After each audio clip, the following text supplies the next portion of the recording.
wasn't sure if I was going to do it. And then I did. And it was a bloody good idea. Hello everybody, welcome back to the channel. If you have not been here before, my name is Debbie and I read a lot of books. And today I've watched an adaptation of a book.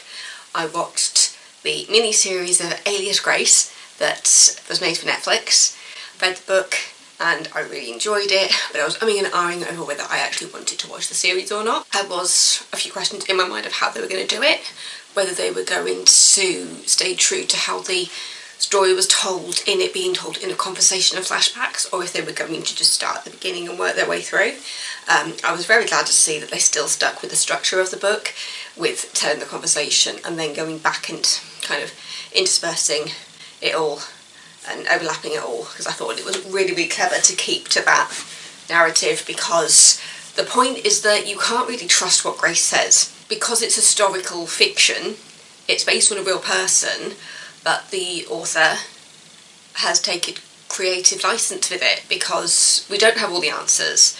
And so Margaret Atwood took stuff that was real and made up the stuff that helped it to make sense. So yeah, it was a bloody good series. I really enjoyed it. So Sarah Gaden was playing Grace Marks, Edward Holcroft was playing Dr. Simon Jordan, which is a psychiatrist. You got Rebecca Lydiard playing Mary Whitney. Got Zachary Levi as Jeremiah, Kerr Logan as James McDermott, David Cronenberg as Reverend Ferenga, Anna Paquin as Nancy Montgomery, and Paul Gross as Thomas Kinnear. And also there's a recurring cast throughout it as well, but those are the main ones. And Sarah Gaden as Grace Marks was bloody brilliant. She was so good. But for me, the real standout of this is Anna Paquin as Nancy.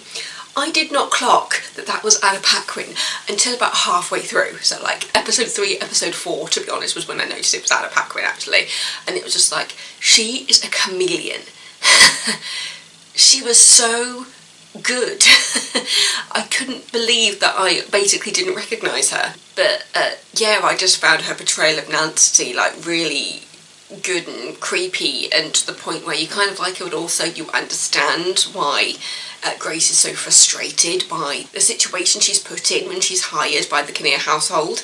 Yeah, if you don't know the story, Grace Marks is famous for being involved in the murder of her employer and one of the other servants in the house.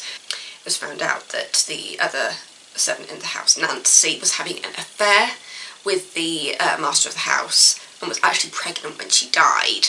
And basically she and the other person involved in the murder, which was James McDermott, was hung for his crimes, and Grace actually was just sent to prison lifelong. And then she got out, and basically after she got out of prison she was never heard from again. And so people really are trying to connect the dots and trying to figure out like what happened to her and how much of this story of Alias Grace by Margaret Atwood was based on truth and not. And there is actually stuff taken from actual like court documents and things, which I found really interesting as I was reading it. But yeah, so the TV series adapts the book by Margaret Atwood, and it was just done so well. It is so good and really does play on that you cannot trust really what Grace is saying, because I think some of it was also taken from statements as well during the trial and confessions. And so yeah, you don't know what to believe, and I'm kind of fascinated by the whole thing really. I was never somebody really interested in history at school. I've definitely appreciated it more that I'm older, and who knew I was a fan of historic fiction and history books and things like that. So yeah, it's definitely something I've become to appreciate as I've gotten older, because when you're at school you're like, oh, why do I learn about history? Actually it's a very important thing. There were some very interesting things from history and things that we do need to learn and remember and not forget, because history does repeat itself. But ultimately I think even knowing the history, sometimes it's hard to avoid it repeating, especially if you choose to ignore the history or decide that the history you've been told isn't true. And it's just like, maybe read a couple of history books. But yeah, it's done in 6 episodes, and each episode is literally part 1, part 2, part 3, part 4, part 5, part 6.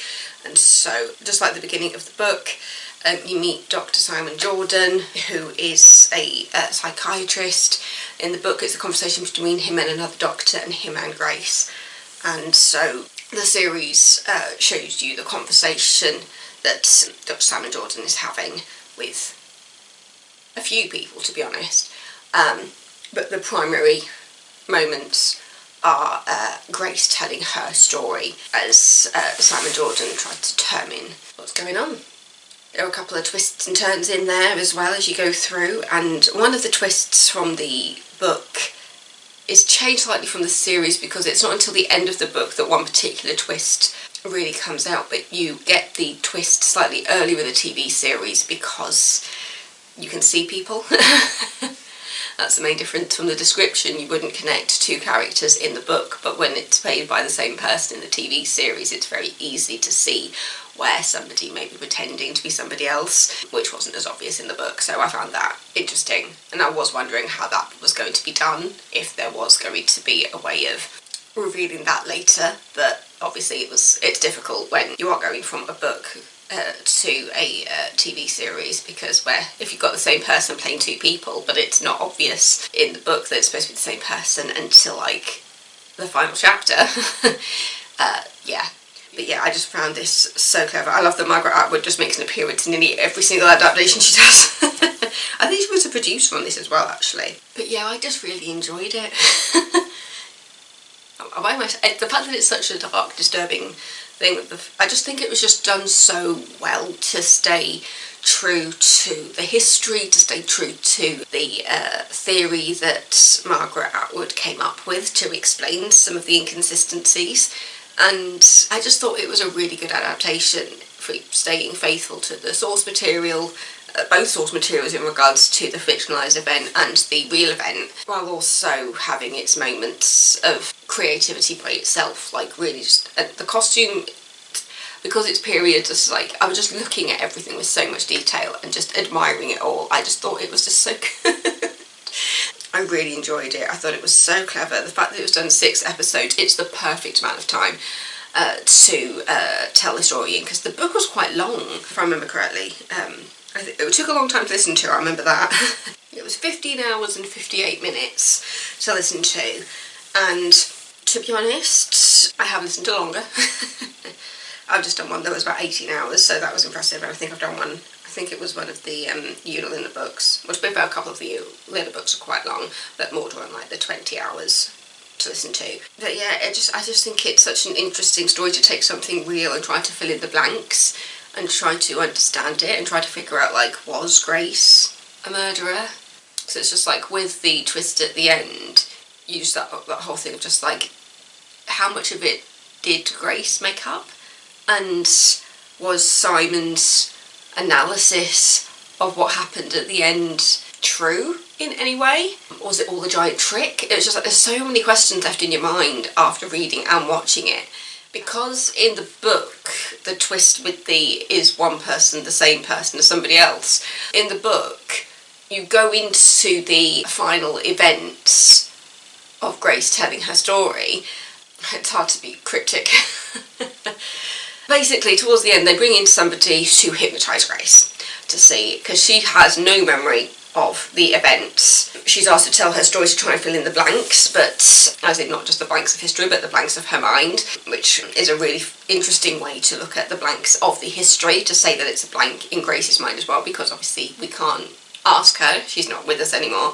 And there's a good chance that nobody out there will actually have the answers. It's like with Jack the Ripper, like, is there anybody left who does have any idea what's going on there? Is somebody keeping a massive secret, or has it died with the people involved? And in this case, when they're trying to fill in the blanks and trying to use hypnosis to see if it'll fill in the blanks of her memory, the person doing it we met when Grace was telling her story.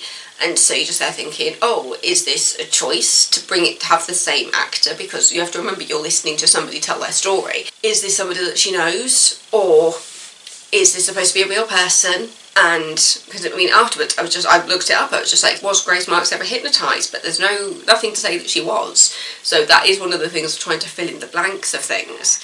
I just found it completely fascinating.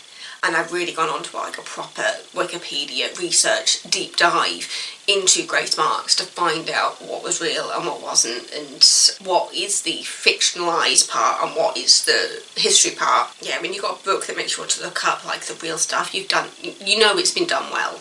But yeah, I don't know what else to say. I just thought it was so good and so clever and so interesting. And I think it's very much up there for people who do like historical fiction, people that do like things that are based on real events. But then also, the heart of it is a murder mystery. You've got two people who were killed by two other people, and you don't know if Grace was the mastermind of it. Was she an unwilling accessory? Was she a willing accessory to it? There's so many questions over it. And yeah, it's one of those things where you've taken a real event and you have adapted it into something which involves fiction.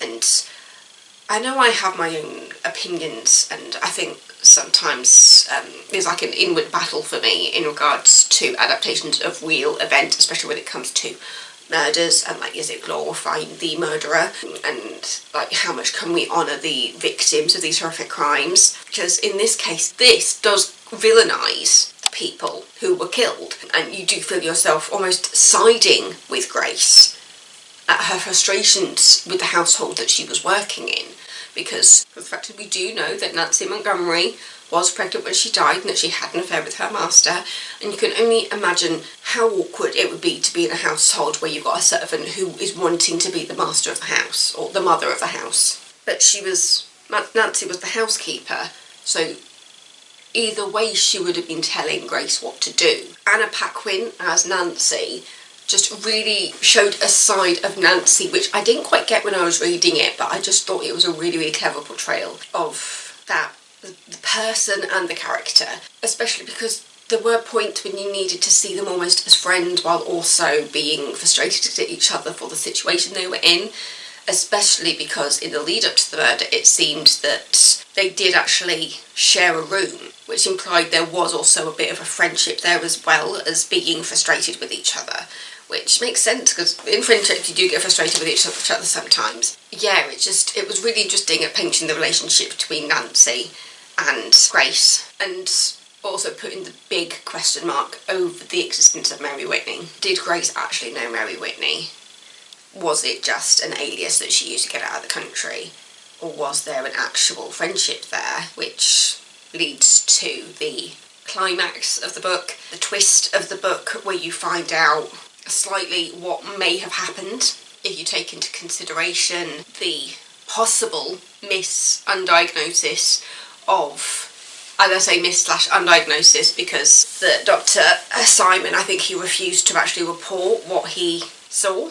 Again, it's one of those things where it's really interesting to talk about because you're looking at something that's historical, but also you're looking at the fictionalised things as well. So it's really interesting place to kind of step. Because of the way that the book is written and the way the series is portrayed, it merges the fiction and the reality. So it's interesting to try and comprehend that. I probably sound like I'm speaking in riddles, but yeah, I just thought it was a really clever adaptation. It's definitely made me more interested in the actual history and trying to find out what was real and what wasn't, even though it does blur that line because it's historical fiction. Yeah, I just found it really clever, and it was such a good show, and I thought everybody in it was brilliant. I mean, I've never seen Sarah Gayton in anything else, but I thought her portrayal of Grace Marks to be quite incredible. For me, the real standout was Anna Paquin as Nancy. There was just something about her that was just so chilling, and the fact that I didn't recognise her until like episode 4 just really showed me how much of a chameleon Anna Paquin is as an actress. So yeah, those are some of my thoughts. Those are some of my thoughts on the mini-series Alias Grace, adapted by the book by Margaret Atwood. Yeah, I enjoyed it. If you are a fan of historical fiction, history, and essentially a murder mystery, because that is what the heart of this story is entirely, I do recommend this series as something to get your teeth into. And if you like something where you can look it up afterwards, yeah, I think it just had a bit of everything. Yeah, those are my thoughts on Alias Grace, the book and the TV series. So thank you so much for watching.